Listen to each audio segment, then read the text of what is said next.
Hey Jade Cargill fans, I have some unfortunate news to share with you all. In this video, I'm going to break down exactly what's going on, and believe me, I absolutely hate having to deliver this message. We all know that Jade Cargill is currently out of action. WWE aired an angle on Friday's SmackDown where Jade was attacked and left lying in a parking lot. She was a key participant in the U.S. Women's Championship tournament, which was set to crown the champion at Saturday night's main event on December 14th. Additionally, she was slated to compete in the Women's War Games match at Survivor Series.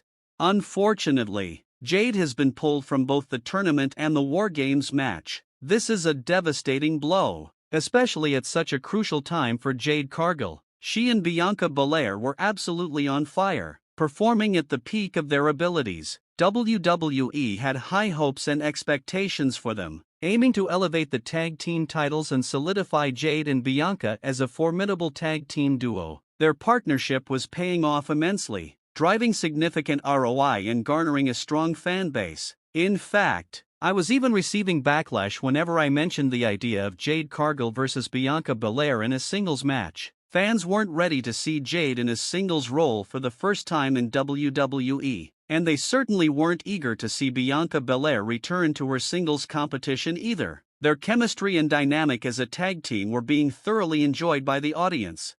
When WWE executed this angle, it caught everyone off guard. There was no prior indication that Jade was injured, no clear signs or discussions about her being hurt, which left fans absolutely devastated. Many speculated that perhaps WWE didn't want to eliminate Jade from the women's tournament for the U.S. Championship, but Jade was actively competing in the first round of a triple threat match. It didn't make much sense for her to be suddenly sidelined without any plausible storyline reason. For instance, they could have had someone else take the pinfall or have Jade be subtly taken out of the match, but instead, it was a sudden and complete removal.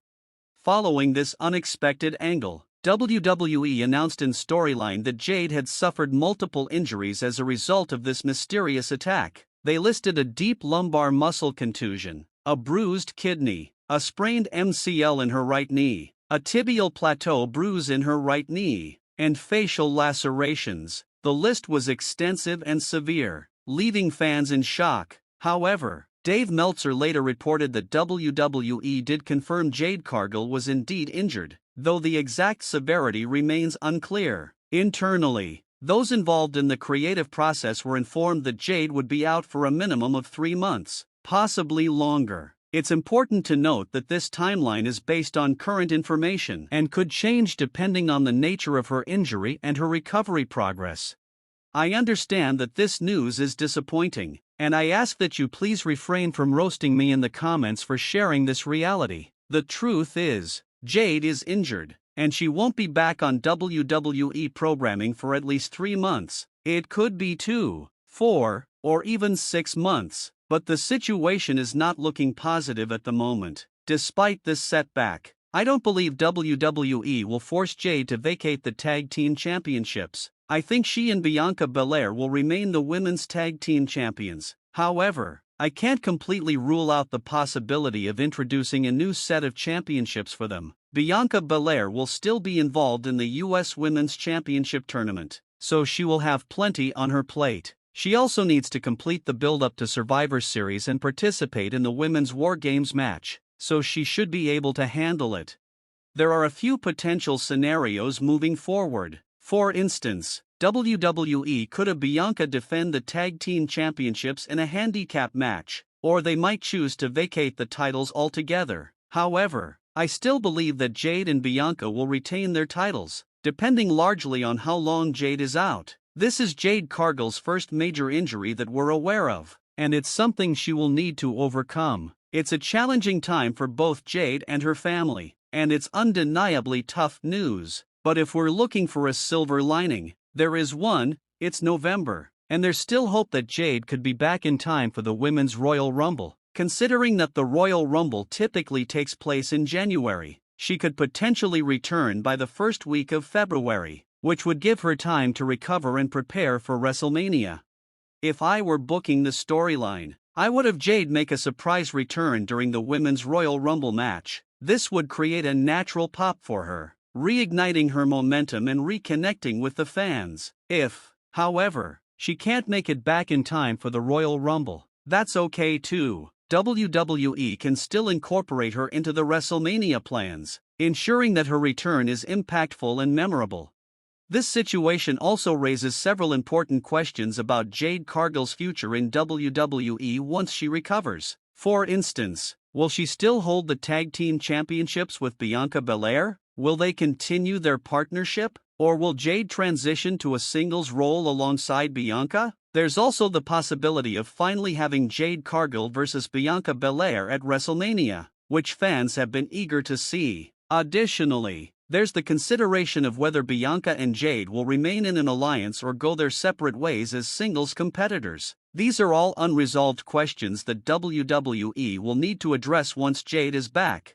Another critical question is how much Jade's injury will impact WWE's overall plans involving her. Before this incident, I had pitched the idea that Jade Cargill should have become the inaugural Women's US Champion. This concept would have been beneficial for several reasons. Firstly, it would give the title immediate significance and prestige, especially since WWE has always valued Jade highly. Having her as the first champion would elevate the status of the US Women's Championship, setting a strong foundation for its future. Additionally, it would provide Jade with a clear path as a singles competitor, allowing her to develop her character and storylines independently from Bianca Belair.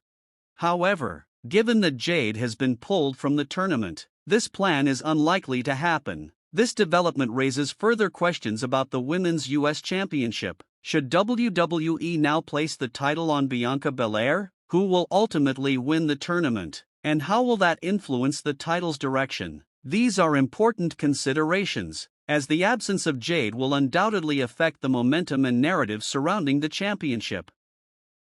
Hey Jade Cargill fans, I have some unfortunate news to share with you all. In this video, I'm going to break down exactly what's going on, and believe me, I absolutely hate having to deliver this message. We all know that Jade Cargill is currently out of action. WWE aired an angle on Friday's SmackDown where Jade was attacked and left lying in a parking lot. She was a key participant in the US Women's Championship tournament, which was set to crown the champion at Saturday night's main event on December 14th. Additionally, she was slated to compete in the Women's War Games match at Survivor Series.